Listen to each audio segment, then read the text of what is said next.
त कर ले जादू जी से, त कर ले जादू जी से सदिया गे छौड़ी। Ganpati entertainment recording studio Nawada. आप सुन रहे हैं मुकेश मिलन यादव जी को।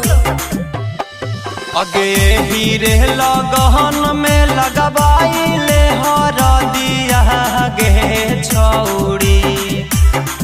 हीरे लगहन में लगबाइले हरदिया गे छौड़ी। त कर ले जादू जी से सदिया गे छौड़ी। त कर ले जादू जी से सदिया गे छौड़ी।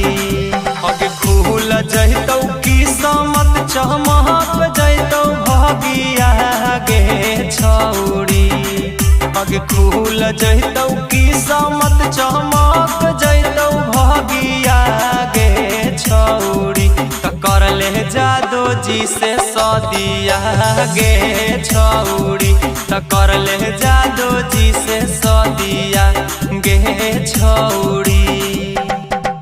त कर ले जादू जी से सदिया सदिया गे छौड़ी। अहिरा के जाति के छौड़ी हो दिल दहारा गे। सीनावा से साटी के रखतौ करतौ खूबे प्यार गे, करतौ खूबे प्यार गे। अहिरा के जाति के छौड़ी हो दिल दहारा गे। सीनावा से साटी के रखतौ करतौ खूबे प्यार गे। महाजा देतौ वही से जैसे सहरसों के सगिया गे छौड़ी।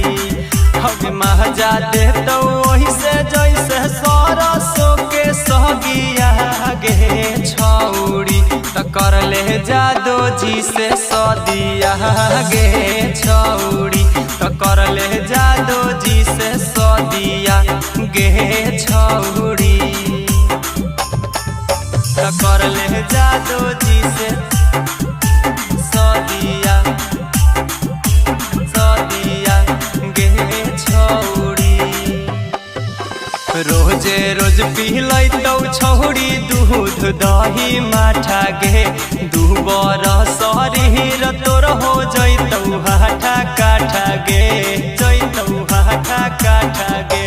रोजे रोज पिलैतौ छौड़ी दूध दही माठा गे। दूबर शरीर तोर हो जैतौ हाथा काठा गे।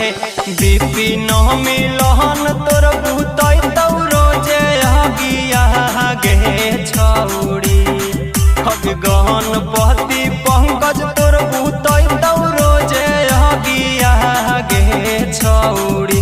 त कर ले जादू जी से सदिया गे छौड़ी।